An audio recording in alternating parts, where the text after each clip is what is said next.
അസ്സലാമു അലൈക്കും വറഹ്മത്തുള്ളാഹി തആല വബറകാതു. ബഹുമാനപ്പെട്ട ഉസ്താദുമാരെ, എൻ്റെ പ്രിയപ്പെട്ട കൂട്ടുകാരെ, ഞാനിവിടെ പറയാൻ പോകുന്ന കഥയുടെ പേരെന്തെന്നറിയാമോ? അതെ, അതു തന്നെ, ഭൂമിയിലാണ്ടുപോയ കോടീശ്വരൻ എന്ന് ഞാൻ തുടങ്ങട്ടെ. മൂസാ നബിയുടെ സന്തത സഹചാരിയായിരുന്നു ഹാറൂൻ. പരമദരിദ്രനായ അയാൾ മൂസാ നബിയുടെ വിട്ടുപിരിയാത്ത കൂട്ടുകാരനും ശിഷ്യനുമായിരുന്നു. എന്നാൽ തൻ്റെ പിഞ്ചു മക്കൾ വിശന്ന് കരയുന്നത് അയാൾക്ക് തീരെ സഹിക്കാൻ കഴിഞ്ഞില്ല. ഒരു ദിവസം ഹാറൂൻ മൂസാ നബിയോട് അഭ്യർത്ഥിച്ചു, നബിയെ, എൻ്റെ മക്കളുടെ പട്ടിണി എനിക്ക് തീരെ സഹിക്കാൻ കഴിയുന്നില്ല. ഹൃദയം പതറി പോകുന്നത് മൂലം പ്രാർത്ഥിക്കാൻ പോലും കഴിയുന്നില്ല. അതിനാൽ അങ്ങ് അള്ളാഹുവിനോട് പ്രാർത്ഥിച്ചോ എൻ്റെ ദുരന്തം തീർത്തു തരണം. പ്രിയ ശിഷ്യ, ഈ ലോകം നശ്വമാണെന്നും നൈമിഷികമാണെന്നും താങ്കൾക്കറിയില്ലേ? മൂസാ നബി പുഞ്ചിരിച്ചുകൊണ്ട് പറഞ്ഞു, സുഖങ്ങളെ കൊണ്ടും ദുഃഖങ്ങളെ കൊണ്ടും അല്ലാഹു തആല മനുഷ്യരെ പരീക്ഷിക്കുകയാണെന്ന് എനിക്കറിയാം. പക്ഷേ ദൈവാരാധന നടത്താൻ പോലും കഴിയുന്നില്ല. എൻ്റെ മക്കളുടെ പട്ടിണി മാറിയാലേ എനിക്ക് മനസ്സുഖമുണ്ടാകൂ. അതിനാൽ അങ്ങ് ദൈവത്തോട് പ്രാർത്ഥിച്ചോ എൻ്റെ ദുരന്തം തീർത്തു തരണം. ഹാറൂൻ നിർബന്ധപൂർവ്വം പറഞ്ഞു. ഒരു പക്ഷേ അല്ലാഹു തആല നിങ്ങളെ പാവപ്പെട്ടവനാക്കിയതോ നിങ്ങളുടെ നന്മയ്ക്ക് വേണ്ടിയാണെങ്കിലോ? മൂസാ നബിയുടെ ഉപദേശമൊന്നും ഹാറൂന്റെ മനസ്സിൽ ഒരു ചലനവും സൃഷ്ടിച്ചില്ല.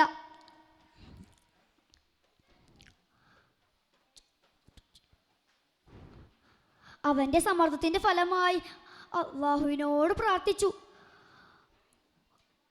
ഹാറൂൻ ക്രമേണ ധനികനായി തുടങ്ങി. സുഖ സൗകര്യങ്ങൾ കൂടിയപ്പോൾ ഈ ഭൂമിയിലാണോ സ്വർഗമെന്നോ അവൻ ചിന്തിക്കാൻ തുടങ്ങി. കോടീശ്വരനായി മാറിയ ഹാറൂന്റെ മാറ്റങ്ങളെല്ലാം നബി ശ്രദ്ധപൂർവ്വം വീക്ഷിക്കുന്നുണ്ടായിരുന്നു. അവൻക്കിപ്പോൾ പള്ളിയിലൊന്ന് കാലുകുത്താൻ പോലും നേരമില്ലാതായി. സദാസമയവും പണം അങ്ങനെ കുന്നുകൂട്ടാൻ തുടങ്ങി. തൻ്റെ ഗുരുവായ മൂസാ നബി ഒന്ന് കാണുന്നത് പോലും അവൻക്ക് വെറുപ്പായി. അവൻ മൂസാ നബിയെ മാത്രമല്ല അല്ലാഹുവിനെയും പാടെ വിസ്മരിച്ചു. ഒരു ദിവസം മൂസാ നബി തൻ്റെ പ്രസംഗ മണ്ഡലത്തിൽ വെച്ച് ജനങ്ങൾക്ക് സാരോപദേശം നൽകുകയായിരുന്നു. പ്രസംഗം മധ്യേ വ്യഭിചാരത്തെക്കുറിച്ച് നബി പരാമർശിച്ചു.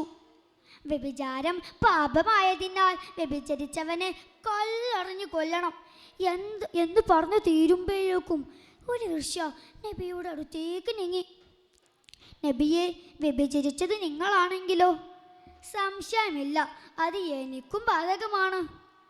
എന്നാൽ നിങ്ങൾ മൂലം ഞാനിതാ ഗർഭിണിയായിരിക്കുന്നു. എന്താ നീ ഓർക്കുന്നില്ലേ? എന്താ നിനക്ക് ഭ്രാന്തുണ്ടോ? സത്യം പറഞ്ഞോളൂ. സത്യം, നിങ്ങൾ തന്നെയാണ് എന്നെ വ്യഭിചരിച്ചത്. ഇത് കേട്ട് ജനങ്ങളെല്ലാം അമ്പരന്നു. മൂസാ നബി പറഞ്ഞു, മഹാജനങ്ങളെ, ഈ സ്ത്രീ പറയുന്നത് പച്ച കള്ളമാണ്. ഇതിലൊരു ദൃഷ്ടാന്തം കാണിക്കാൻ വേണ്ടി ഞാൻ അള്ളാഹുവിനോട് പ്രാർത്ഥിക്കുകയാണ്. ഇത് കേട്ട് ഭയന്നുറച്ച സ്ത്രീ ഇടറുന്ന സ്വരത്തിൽ അപേക്ഷിച്ചു, നബിയെ, അങ്ങ് അപ്രകാരം പ്രാർത്ഥിക്കരുതേ. ഞാൻ തെറ്റ് ചെയ്തിരിക്കുന്നു. സത്യം പറഞ്ഞോളൂ, നീ ആർക്കു വേണ്ടിയാണോ ഇങ്ങോട്ട് വന്നത്? നീ ആർക്കു വേണ്ടിയാണ് ഈ കള്ളം പറഞ്ഞത്? എല്ലാം തുറന്നു പറഞ്ഞാൽ നിന്നെ വെറുതെ വിടാം. അങ്ങയുടെ ശത്രു ഹാറൂനാണ് എന്നെ ഇവിടത്തേക്ക് പറഞ്ഞയച്ചത്. അവനാണ് എന്നെ ഗർഭിണിയാക്കിയത്. എനിക്ക് മാപ്പ് തന്നാലും. നബി അവൾക്ക് മാപ്പ് കൊടുത്തു. പക്ഷേ ക്രൂരനും ചതിയനുമായ ഹാറൂനോട് നബി ക്ഷമിച്ചില്ല. നബി പ്രാർത്ഥിച്ചു, കരുണാനിധിയായ അല്ലാഹുവേ, നിന്റെ ശത്രുവായി മാറിക്കഴിഞ്ഞിരിക്കുന്ന ആ ദുഷ്ടന്റെ മേൽ ശിക്ഷ വരുത്താൻ ഇനി ഒട്ടും വൈകരുതേ. അതാ പ്രാർത്ഥനയ്ക്ക് ഉടൻ ഫലം കണ്ടു. ഭൂമി പിളർന്നു. ഹാറൂൺ അതിനുള്ളിലേക്ക് ആണ്ടുപോയി തുടങ്ങി.